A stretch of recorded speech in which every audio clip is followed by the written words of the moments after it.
All right, Grace, so it was great getting a chance to work with you. So we're going to start out with the video analysis, just talking about energy. So scale 1 to 10, if 10 is like Aroldis Chapman, you know, how hard does it look like you're trying to throw the ball? How much energy is coming through the whole holistic system as you go through this launch moment? And so I'm going to go ahead and give you a 6 on energy. And a lot of that is just driven by, I can tell that you're a perfectionist, and I can tell that you're somebody that really wants to get it right. And part of being able to increase your velocity and increase your energy is accepting that biomechanically certain things are going to break down when you go ahead to let it rip. Just like if you get under a heavy squat, I mean, your biomechanics are going to break down at a certain point, and you just got to go what I call 110 on your 90. So you're 90%. You got to 110% commit to your 90% so you can amp up the energy, because your biomechanics are pretty solid. So let's go ahead and talk biomechanics. Let's get to the end. So we start with the end in mind at this moment of launch right here. Okay, boom. And now we're in what's called recovery phase. So really solid deceleration bump right here on the elbow. Love to see that. And then let's see if you carry it. You maintain it well all the way down to finish. So look at that. Arm is solid on decel on the recovery portion of the throw.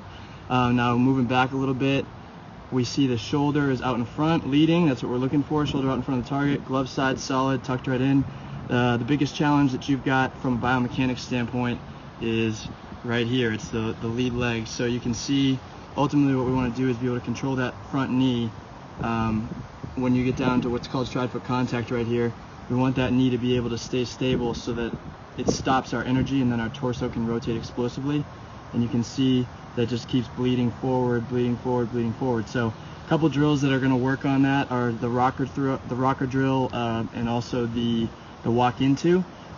Just learning how to be more hamstring glute dominant, and learning how to really claw the ground back just like a sprinter would on the ball of the foot versus slide in and come up over the top. So overall, I'd give you biomechanics 6.57.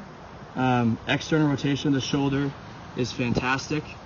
Okay, it really is fantastic. And what I mean is this angle right here.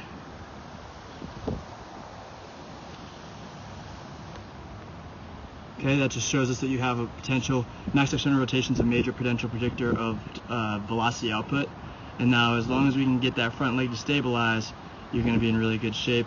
I'm not a huge fan of the way that you take the ball out of the glove, elevated above the shoulders, but by the time you get down into stride foot contact, you're pretty close to even. So I'm actually going to give you a little upgraded grade here, 7.5 on the biomechanics. You're getting into a little early rotation and early layback with the arm.